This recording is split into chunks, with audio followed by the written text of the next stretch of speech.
There are so many epic waterfalls in Iceland, and Godafoss is one of my very favorites.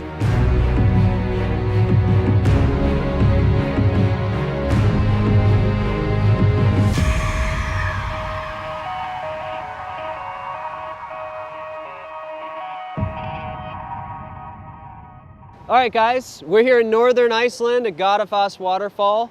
It's just after sunrise. We spent the morning trying to scout additional locations and found it to be sort of an icy death trap on the rocks. We don't have any crampons for our shoes, so we made it down to this lower area that's safe right now, and we've kind of gauged where the sun is. We've set up for this one shot here, and though I'm not really happy with the shot, it's still nice, and we use the time to kind of explore where we can access. So what we're gonna do is wait around until sunset, when the sun position is going to be a little bit more helpful for us, and we're going to get to more of a beautiful vantage point to shoot it. So as you can see with the test shot I've taken already, this position's pretty nice, and I have some of the sunlight causing some color on the clouds coming in from the left of the frame. This wide shot looks pretty good, but as soon as I start to zoom in more, I'm going to lose the details in the sky. So then it's just going to be a framed waterfall against a mountainscape, which I don't find very interesting. So with this shot in particular, the light's coming from the left side of my frame. The sun's actually rising outside on the left of the frame. So I know that right now in my shot, I'm getting some nice refracted color on the clouds just to the right that's inside of my shot. As the sun starts to rise a little bit more, that light, as the sun gets higher, is going to start to illuminate the mountains on the right side of my frame, as well as the canyon and cliff face next to the waterfall. So if I wanted to get this shot, I'd wait a little bit longer for the color of the sun and the light to come up a little bit higher to be able to illuminate parts of the scene. So right now, since we're a little bit lower and the canyon wall is a little bit higher, the sun's low enough to give nice color in the sky, but not high enough to put light in the scene. That canyon wall, since the sun is behind it, is never going to get any light. And the sun rises right here, but by the time it sets, it's really not that far to the right that it's setting. So there's never a time where the sun's going to clock around and illuminate that canyon wall. We will get a little bit of light over here on the right, on those rocks, or at least we hope to, and probably on the top of the mountain. So in Adobe Camera Raw or Camera Raw software, we can bump that contrast a little bit and bring up the shadows so that it doesn't look so dark. So one thing that I see in photography a lot that I don't think really looks good is when there's a beautiful fiery sky behind a scene that has no natural light in it, where it's just completely dark. A lot of the times photographers will use that and try to light paint extra light in Photoshop. Where in these types of landscapes, sometimes you just have to wait maybe an hour more for the sun to come up just a little bit higher and start throwing those correct reflections in the scene. Working with natural light in your environments will always look more realistic than trying to paint it in later. When we were at the cliffs, we talked about how slower shutter speeds affect the water and the streaky effects that we can get around that. Today, we're going to be using neutral density filters to push those exposures just a little bit farther to see what those slow shutter effects have on the water here. We decided to hike around to the other side of the waterfall to set up for sunset. So now you can see we're on the complete other side of the waterfall. I abandoned my position I had earlier. At first I was waiting for the sun to maybe have a nice set over there in a good position, but it's kind of clouded up, it's a little bit overcast, so I decided to explore a little bit instead. As we started to hike around, I noticed that the view of the waterfall gets really epic here. So I stopped here first so we can kind of take a look at the shot, talk about the composition, and I feel like the more I keep moving around this waterfall, the nicer it's going to look. And since I sort of have a flat sky, I don't really have to be concerned about the light right now. I'm more concerned about the composition, really trying to find a nice way to frame this waterfall from above. All right, so as you can see, we're at the top of the waterfall. Just out of frame to the right is actually where I was standing this morning. And as usual, I'm starting at 16 millimeters and I'm going to kind of zoom in. What really captured my attention about this area are these really, really nice foreground elements on the bottom. You can see those rocks. Now, once I start to frame things up, the first thing I notice that if I trust the level in my camera, and I'm going to set that just like that, that is perfectly level. You can see that the horizon actually slopes down from the upper left to the upper right. Now, I know that my camera says this is the correct level horizon, and I know it is the level horizon, but I just don't think it looks right. So in this case, I'm actually going to offset it a little bit so that that horizon actually looks level visually, but the camera actually is saying that it's not. So in this case, I'm going to use my eyes to kind of override it just to paint a nicer picture of something that looks 100% right. And I'm going to close down the frame of view just a little bit so it frames the entire waterfall and these really nice rocks in the foreground. So anytime that I can, I really like to use interesting foreground elements. So in this case, these rocks are really spiky. They add some interest to the lower right, and they help frame the waterfall itself. So it's not just a bunch of water washing off to the right. There's actually a little bit more interest and a little bit more personality to the shot. All right, so already this shot looks much better than the other side. I'm gonna keep traveling around to see if I can find an even better vantage point. All right, so I've moved around a little bit more and got a different vantage point of this waterfall, and I have to say I really, really like it. It even looks like I could go down a little bit further and get right up next to this waterfall. But for this demonstration, I think I can illustrate everything better if we stay up here. So first of all, let's work on our composition here. So I've kind of set up in this elevated area. So let's move it, leaving it at 16 millimeter. And again, I'm gonna use my in-camera guides, not the leveling system, to offset that horizon. Now I really, really like the way this looks. There's some nice rocky stuff in the foreground. From the bottom right, across the bottom of the frame, into this close waterfall actually wraps the viewer all the way around the shape of the waterfall and back out the top right side. So this is really nice. And again, this is also at 16 millimeter. And I think we can actually go in a little bit further and it'll still look really nice. And also bear in mind that I'm shooting wide 16:9, so with a 4:3 camera, we'll actually be able to get a little bit more out of this. Now, I don't want to cut those mountains off. There we go. See, something like that works. Now that's not 16 millimeter, that's actually 20 millimeters. So I think the key to this shot, unless we were to get down closer to that waterfall where it's just rushing over the edge, is to really shoot a wide angle, somewhere between 16 and 24. And again, remember, when you're outside of 16:9 mode and just regular 4:3, we'll get a lot more of the top and bottom of frame, be able to adjust accordingly. So I really like this position. I have the lens on that I need. Everything looks really good. And since the light's starting to fade, this is a good time to start demonstrating how to get the soft water effect in waterfalls. All right, so I'm gonna pause here for a second because the wind shifted. Since we're close to a waterfall, that means I'm getting some mist. I don't really want to get water drops on my lens, so I'm going to take a shower cap that I lifted from the hotel room this morning, and I'm just going to cover up the top of the camera just to secure the lens. Now I know this may seem a little ridiculous, but rain covers are very expensive. Shower caps are free, and they're honestly one of the best solutions I've found. Okay, so first of all, camera's all set up. I have my composition locked in. So just for fun, let's put the camera to P mode, which is basically its auto mode, and see what the camera wants to do with this scene. At ISO 100, the camera has chosen the lowest f-stop on this lens, which is f4, and it's also chosen 1/50th of a second for its shutter speed. All right, so looking at this shot, it's correctly exposed. We can bring some of the shadows back using camera raw. But since the shutter speed is so fast at 150, it's freezing that water in time, and I really want to get a soft, dreamy effect to the water. So I'm going to use aperture priority mode here, and I'm going to go back to my standard landscape settings, which is an ISO of 100 at f8, and the camera is metering the shutter speed to be 1/8 of a second now. So let's go ahead and get a shot and see what it looks like. Okay, so looking at this frame, that's 1/8 of a second instead of the 1/50th of a second. And you can see that the water's starting to soften just a little bit. Now let's take our in-camera settings and start pushing it a little bit further and see how long we can make the exposure. All right, let's go as far as we can. First thing I'm gonna do is bring the ISO all the way down to its low 1.0. I'm gonna bring the f-stop all the way up to f22, and it looks like I'll be able to get an exposure time of 2.5 seconds. All right, let's see what the 2.5 second exposure looks like. Wow, it's already starting to look really nice. You can see that the water is starting to get incredibly soft. And from the other exposure at 1/8 of a second, it's a world of difference at 2.5 seconds. Now we're starting to get that dreamy look. You look at the waterfall on the left and the actual falls in the back of the frame, you can see that they're really silky smooth. Now I'm getting this water wash effect. You can see that the water, the turbulent water below, is now turning really white. And you can also see that it's all, we're starting to get these streaky lines to the right of the frame.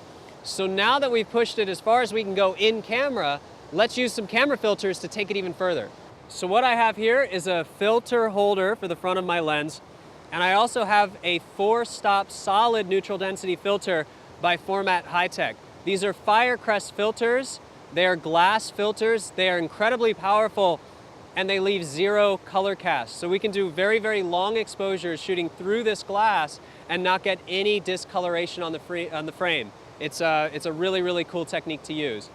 Think of solid neutral density filters as sunglasses for the front of your camera. They come in all different types of stops. As I said, this is a 4-stop. They come in 10 and now 16 stops. So from very, very clear and neutral to very, very dark and powerful. So the first thing I'm going to do is I'm going to slide this filter into the holder. I'm going to walk around to the front of my camera and I'm going to put it on the lens.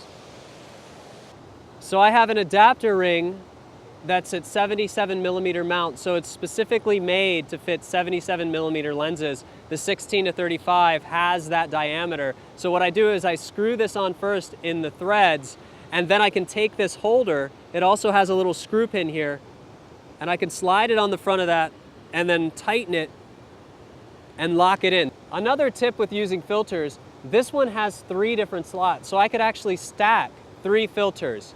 But since I'm only using one, I like to have the filter as close to the lens as possible. So in this case, it's right there in the first slot.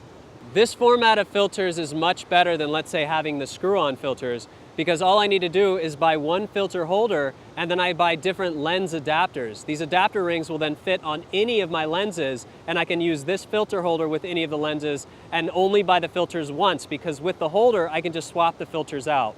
All right, so now the filter's on the front of the lens. I can push things a little bit further because it adds 4 more stops on the front, so it gives me more flexibility for changing the exposure.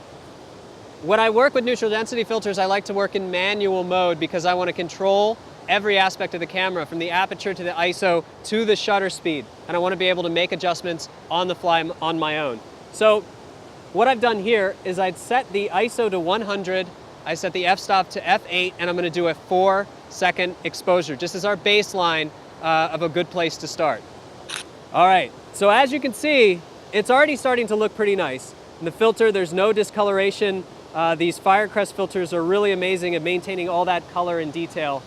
Now that I have this 4 seconds, we're already seeing that nice effect of that soft water. Let's take it 1 more stop. Now with shutter speed, it's interesting. Since I'm at 4 seconds, another stop would be 8 seconds. So I'm going to continuously double this shutter speed until we get to something that's really high. So we'll start, 4 will now become 8 seconds. So since I'm changing it to 8 seconds, I'm also going to take the ISO down to compensate. So instead of 100, I'm going to use 64. So this is f8, ISO 64, and an 8-second exposure. Now let's see what it looks like. So this 8-second exposure looks pretty good. And compared to the 4-second exposure, the only thing that's really different is now that whitewash on the bottom in that turbulent water below is leaving a nice streaky effect across the right of the frame. That was 8 seconds. Let's go ahead and max out the in-camera shutter speed at 30 seconds to see what it does. So I'm at f8, so I'm gonna go up to, let's say f13, and I'm gonna bring the shutter to 30 seconds. I'm just doing this in manual mode. I'll bring the ISO down to 50, which is low 1.0, and I'm gonna test this. 30 seconds, f13, low ISO. All right, so let's look at the comparison again. This was 8 seconds here, and this is 30 seconds.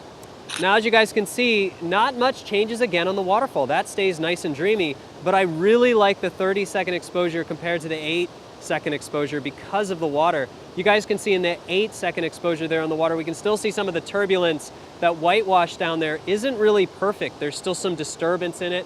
And when we get into the 30-second exposure instead, it's leaving these really long, misty tendrils instead of that turbulence. So instead of having noisy, rough water down there, it's completely smoothed out the water and created these nice directional leading lines of soft water effect. So at 30 seconds, we have now maximized what our camera can capture automatically. The only way that we can do a longer exposure than 30 seconds is to switch the camera to bulb mode and use a trigger release. Now this is the Nikon intervalometer. It works with this camera, and the most important feature, the only feature you really need to do these timed exposures, is a lockable trigger button. And if I press it and slide it, it'll actually lock. Now, you don't actually have to have it lock, but if you don't have it locked, then you have to actually keep your finger pressed down the whole time. So we're gonna set this to be a 60-second exposure in bulb mode, and we're gonna lock this trigger down, and then on the front of this is a little timer. And this timer is gonna count so that I can precisely grab a 60-second exposure. Now, it's one thing, I have no idea why the camera companies lock us to only be able to do 30 seconds. It's something that I really wish we could time our exposures in camera for longer than that. So until they decide to unlock that feature, you're gonna need one of these guys to get the job done. As far as Nikon goes, this is the high-end one. It's not just for these long exposures. It's a full intervalometer. Allows you to do time-lapse work as well. It's a little on the pricey side. It's the MC36A, but you can actually get a $5 version that just has a trigger that's lockable too. So that's perfectly acceptable. Anything that allows you to have an off remote that's lockable with the camera will do. So let's go ahead and set this up. I have this hook on the bottom of my camera here. It's really nice. Allows me to just hook that in. This just goes into the socket here on the left of my camera. It's really, really basic, though everything's a little harder to do with gloves on. And I'm just gonna screw that in so it's locked in place. So now that I have the trigger set up, let's toggle the camera to bulb mode. So inside of manual mode, once you're at 30 seconds, another click with the dial will take you into bulb, and it'll say BULB, and that's how you know that you can time your own exposures. From here on out, the only way to expose is to either press this button down on the camera or lock your button right here. And as soon as you release it, it'll stop exposing. So it's completely controlled by you. The reason why you wouldn't want to hold the button on the top of the camera is you're going to actually vibrate the camera. There's no way to hold it without disturbing it. So since this is taking a long exposure, it's over time, 60 seconds, we want the camera to stay as still as possible. Any disturbance, any vibration, anything like that will cause our frame to be blurry. So before I was at 30 seconds, now I'm in bulb mode. I want to shoot for 60 seconds. So at f13, I'm going to actually raise that to f16. I'm not going to go a full stop because the light's been fading this whole time. So I have a feeling from f13 to f16 should be able to make up the difference. All right, so from 30 seconds to 60 seconds, really not seeing much of a difference. Certainly not enough of a difference to warrant needing to shoot higher than 30 seconds in this case. What you really see is just an extra accumulation of mist on the right side of the frame on the dark cliff area. But other than that, the water, it looks pretty similar. We get a few more tendrils of the white lines there, but 30 is pretty good. I don't really see any need to use a 60-second exposure over a 30 in this case. Now this was kind of a fun experiment. So we were able to get the shot we wanted at 30 seconds, but we tested 60 just in case. Who knows? You never know. Sometimes that could come out better. But for situations like this, there's not that much to soften overall. It's really just creating that soft water effect.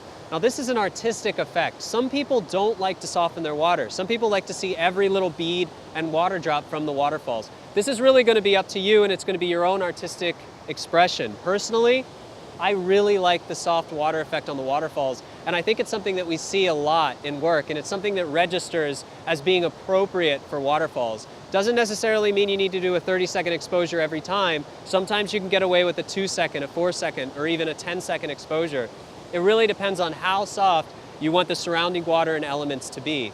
So this was a cool example of using a 4-stop neutral density Firecrest filter. Later on in this tutorial, we're going to be using other filters too. We're going to use a 10-stop, and that's going to let us drag that shutter to really long lengths. So this morning we had an incredible sky, but I was not happy with the vantage point that we found.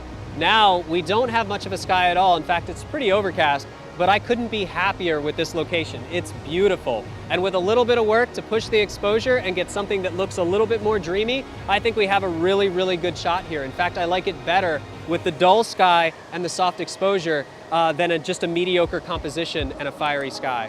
So as usual, let's go into Photoshop and make it even better.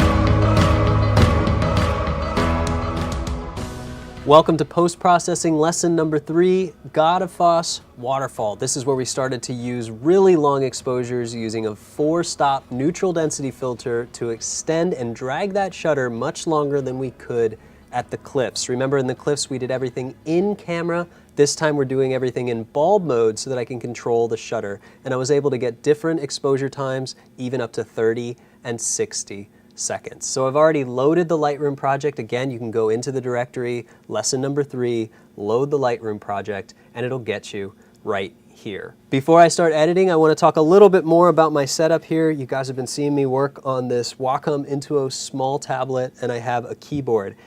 Everything is actually being run by my MacBook Pro laptop back there, and this is a Bluetooth keyboard, and this is plugged in via USB. So in the last lesson I showed you guys how I have some express keys bound to the pen, and I was able to change my brush size, and I was able to use the pressure sensitivity options in the brush by using the stylus. Now this is going to come in handy for all future lessons, and I want to point out one more thing. This is the smallest Intuos Pro tablet that they make. This comes with me no matter where I go, 22 to 26 countries per year. This is always in my bag with me. I use it all the time. It's so small though that I have the keyboard to the left, which allows me with my left hand to apply hotkeys and on my right hand paint. If I don't want to use the hotkeys on the keyboard, I actually have more sets of express keys on the left. So later on I'll try to get into more about the express keys, but right now this is really powerful because I can paint, change options, and access the hotkeys all at once. So let's get started on this file. Inside of Lightroom here is pretty much going to be the same thing that we saw before. Again, we just have different raw files. Remember, this was Godafoss waterfall. Godafoss, the god of waterfalls in Iceland. It is really amazing. We all really love it, and I love each visit every time that I go here.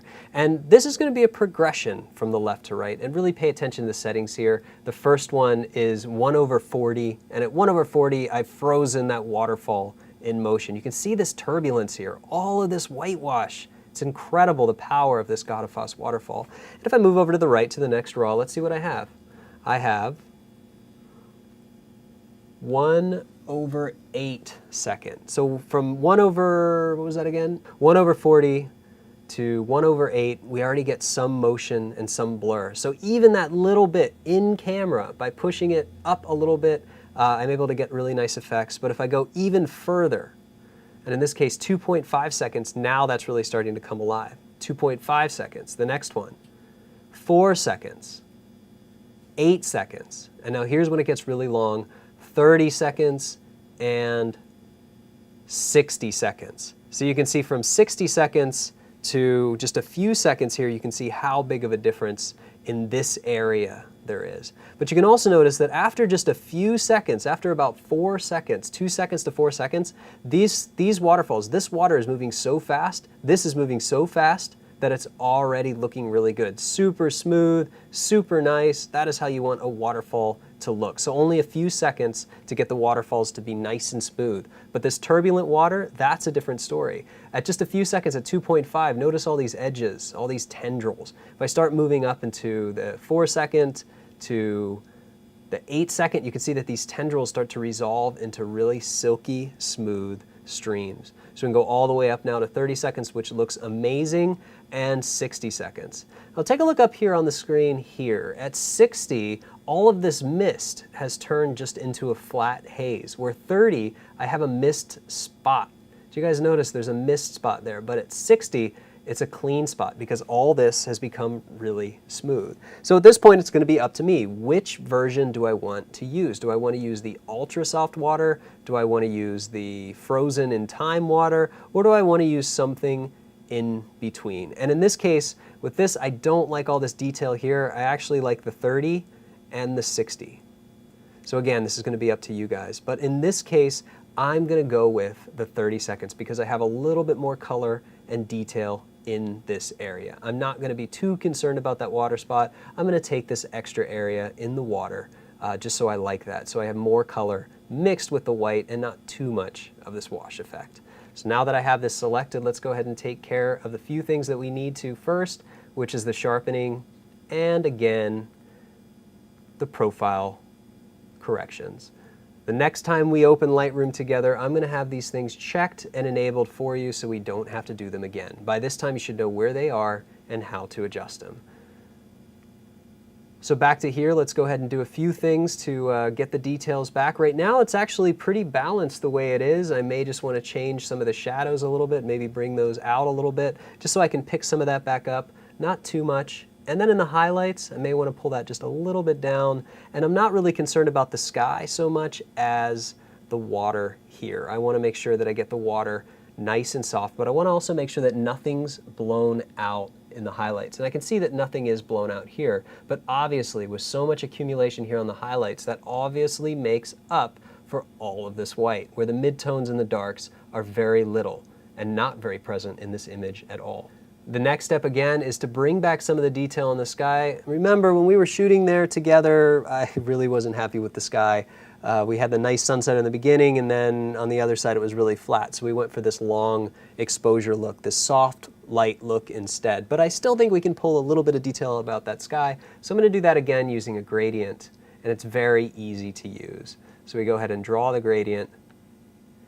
And in this case, and I do this all the time, and this is a good example because I've actually drawn it upside down. So if I change the exposure here, I've actually done it completely opposite. And that's okay actually, because it's easy to just delete it if you select it and do it again. So again, I do that a lot because sometimes I'm not sure if I should draw up and down like I just did or top to bottom. Every software app is a little bit different, but they're really easy to change. So we'll go ahead and change the exposure just a little bit. I don't want to affect the mountains as much. I want to leave those just the way they are, and I'm going to pull the highlights down just a hair, just so I can pull some of that detail back in the sky because it was a little bit washed out. I don't want to add contrast to it. I just want to adjust the exposure just a little bit, just a hair. That'll give me more power inside of Photoshop. That wraps it up for Lightroom. So the next step, just like last time, I'm going to right click and I'm going to say export. This time, export with previous because all my settings are locked in. Great. So now we're in Photoshop, and again, notice the slope on the horizon. Remember when I talked about using the in-camera level? We did that at the cliffs, we trusted it, it was still a little bit off, and then here at Godafoss, I tried to level it, I tried to use the built-in level, but it still didn't look right. Even though it was level, these mountains are troublesome. So this mountain actually gets smaller to the right, so it gives the illusion of the scene actually being crooked when it's not. So instead of rotating it, I'm going to use another quick trick to basically rebalance this horizon. So again, we're distorting reality a little bit because in this case, reality is extremely frustrating when you like symmetry and you like flat, perfect, straight horizons. So what I'm gonna do, change this into a layer by double clicking it, Command T again to bring up the transform, but instead of rotating it, I actually don't wanna lose any of this image because I'm so tight on the crop already. Instead, what I'm gonna do is hold the Command key and I'm going to grab this little target right here and I'm just going to skew it up. So this is going to be a skew.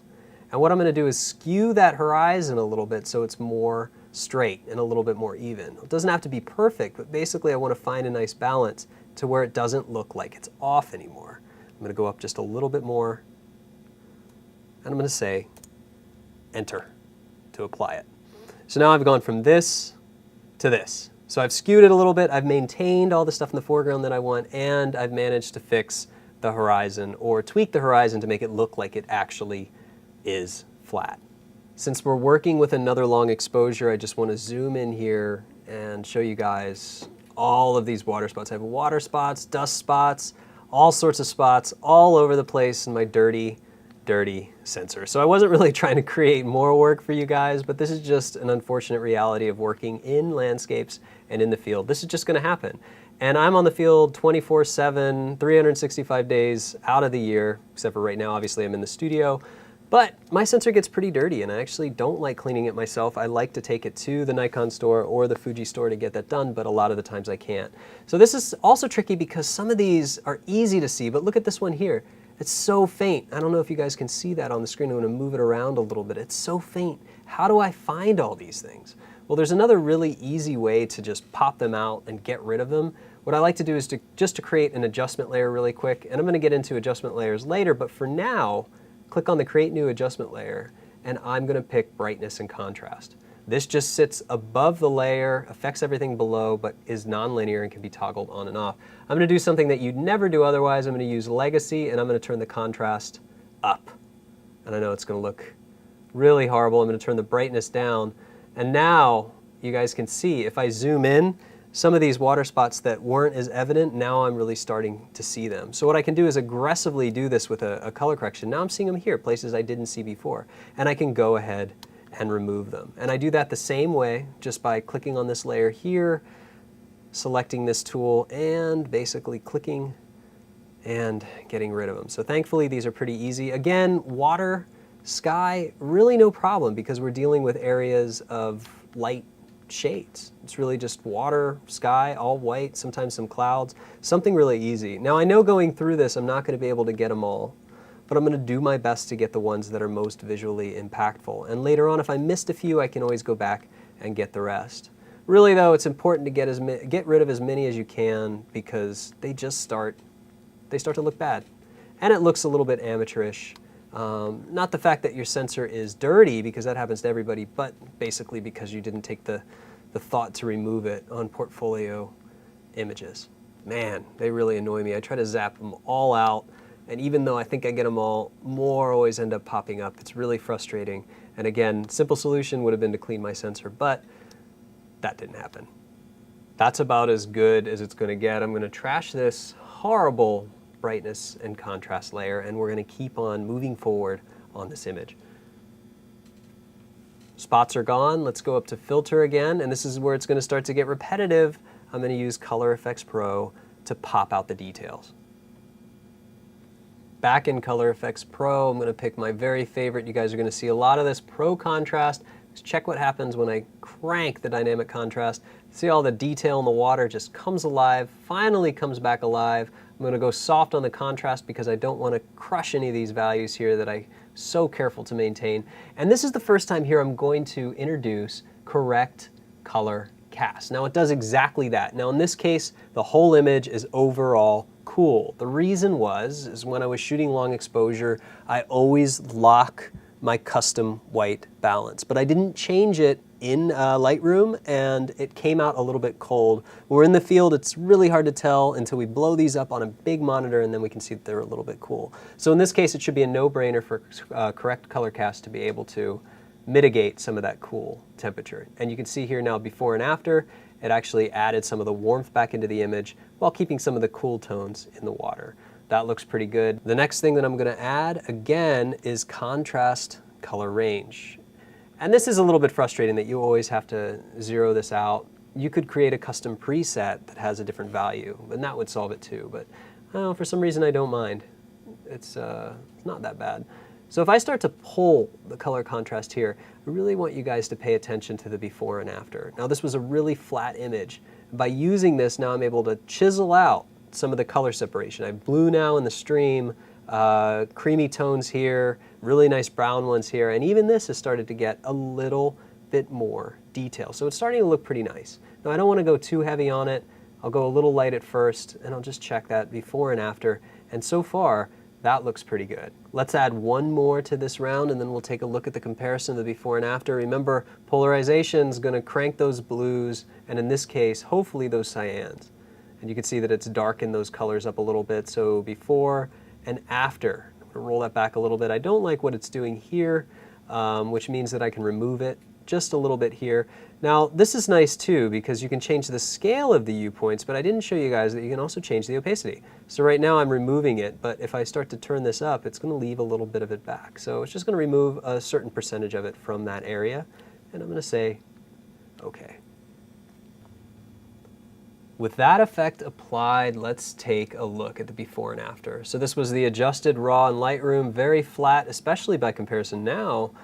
It's starting to look really cool. We're getting a lot of color back, a lot of details. That sky is starting to look really dramatic, really nice. You can see it kind of almost looks like storm clouds. And I started to notice here that I'm chiseling out details of the waterfall. So one of the problems with the long exposure is, especially when there's a lot of mist, this will start to look a little bit flat because you have all this water accumulation, all of this whitewash is just creating this mist, and it's taking away some of the detail. Toggling this layer on and off, and you can see that I'm chiseling out some of that detail and making these almost look like they're 3D. And that's a quality that I like to have in my work. I like there to be depth. So we can't capture emotions. We can't capture the way people feel or the way you feel, but you can translate emotions into visual elements, and those things are color, light, texture, detail. But if you want to create depth in a scene, the easiest way to do it is to have separation in the foreground, midground, and background, separation in the colors, and what I like to do is create a nice 3D effect. Light is what creates a three-dimensional effect. That's why light works so well in photography, because it illuminates a portion of the image, causes shadows and highlights in different areas. Sometimes though, with these soft light conditions, it needs a little bit more encouragement. That's what we're going to work on next. And in order to do that, we're going to go into Color Efex Pro one more time, because I want to show you guys how to pop those values, and then we're going to do it selectively. So I'm going to go back into Color Efex Pro 4 and apply tonal contrast. First thing I might want to do though, let's go back into Pro Contrast. This is nice when you create, I call these color correction cocktails. I know that sounds kind of funny. We're putting multiple color and contrast corrections together, so I call them cocktails of different effects. So we're going to start just by bumping the Pro Contrast and Dynamic just to pull it up just a little bit, add another filter, and tonal contrast. Again, too much tonal contrast is too much, but look at the before and after. Remember where I was talking about three-dimensional waterfalls, and I was talking about this detail, just adding depth and dimension? Well, this is overcooking it for sure. You can see that it's starting to give me that effect, especially in the water. So now I get all of these details, but I also get all of the different color ranges, tonal ranges. I've got all these wisps and tendrils, all this really cool detail. Here I'm starting to see the rocks underneath the water. This is way overdone, so let's go ahead and zero it out. And I'm just going to go very soft on the midtones here and very soft on the shadows. So I'm just going to add a little bit. And I'm going to pull the saturation up just a little bit. Never take the saturation above 10 or 15%. 5% is usually pretty nice. It just brings back some of the saturation in the darks when it overcooks the contrast. That's all that does. Checking the tonal contrast here, I'm just going to say okay, and I'm going to make this just really, really pronounced effect of these chiseled waterfalls. Here we go. Let's take a look at the result before and after. I think it's a little bit much, so what I'm going to do is I'm going to roll it back with the opacity, well, maybe about 60, 70%, so knock off about 30% of that. And what I'm going to do is duplicate this layer with Command J, and instead of selecting them and right-clicking, I'm just going to select the top layer and do Command E. And that's actually going to be merged down. So I've created a new layer that's 100% opacity with this nice additional effect that I wanted. Now we've spent a lot of time in Color Efex Pro really pushing that color separation, pushing that contrast separation. Now it's time to take it into our own hands and use something that's called dodging and burning. Believe it or not, dodging and burning has been around as long as Photoshop's been around, and I have been using Photoshop since 1999. Since version 5, we were able to dodge and burn. Obviously, the tools have gotten a little bit better, the color application is a little bit better, but the theory and the practice has stayed the same. So chances are you guys have already been dodging and burning in some way, whether it's luminosity masking or it's selectively with paint or it's done with gradient ramps. However you've been doing it, I'm going to show you guys how to do it very simply and very efficiently with the paintbrush. First thing we're going to do is create a dodge and burn layer the manual way. And the manual way is actually by creating a new layer, going into the color palette here, and changing it to 50% gray. So if I slide this up and down, you notice that this changes. Change that to 50%. Say 50%, 50% gray, and I'm going to fill this layer with the foreground color. So that's going to be Option Delete. Background color would be Command. Now that that's gray, if I actually change this to overlay, it's neutral. Now here's where it gets really fun, and I'm going to show you guys this really fast. We can paint black and white and accentuate highlights and shadows. So the first thing that I need to do is reset my palette to black and white by hitting D on the keyboard. That's going to make it black and white. Remember, I can toggle from foreground to background color by hitting the X. Now, with the brush enabled, you're always going to paint your foreground layer. So hitting X allows me to paint black or white or different combinations of the both and change on the fly. So I'm going to hit B for the brush key. Remember, I can change my size here on the fly. I'm going to hit 1 on the keyboard for a 10% flow, and I'll watch this. I'm going to say right here down in the foreground, what would happen if I started painting white? Well, notice that my highlights are going to start to come out here. So I can actually change or dodge the highlights, so I can start to add the lighting back in. Now I said add because I'm adding luminance, but I'm not changing the lighting. What I'm doing is finding little areas that already have light on them, like these areas here, and I'm accentuating them, almost like I'm airbrushing something into 3D. So think of this as kind of airbrushing your image, though it's done selectively, and it's done with a paintbrush. So again, I have all of the pressure sensitivity with the stylus. This makes me feel a little bit more like an artist. If I was using a mouse, I'd be doing it click, click, click, click, click, and it wouldn't feel as intuitive, and I couldn't do these beautiful long brush strokes. So again, let's take a look at this. I'm going to go ahead and hit X, switch to black, and watch what happens if I start to burn some of this back. And I'm going to preview this layer really quick. I just want you guys to see what's happening here. 50% gray on overlay, shows through, completely transparent. White enhances it, so it sort of overlays it, makes it a little bit more intense, a little bit brighter.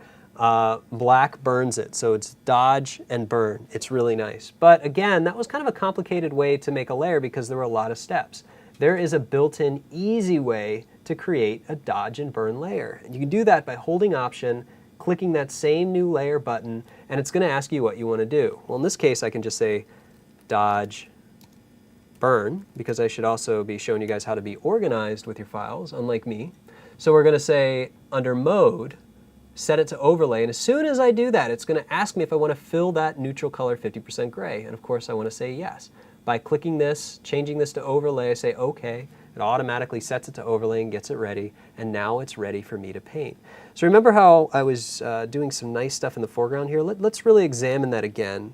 B for brush, I'm going to use a very light flow. I like to use light flow and press harder. That's just my preference. You guys may be the complete opposite.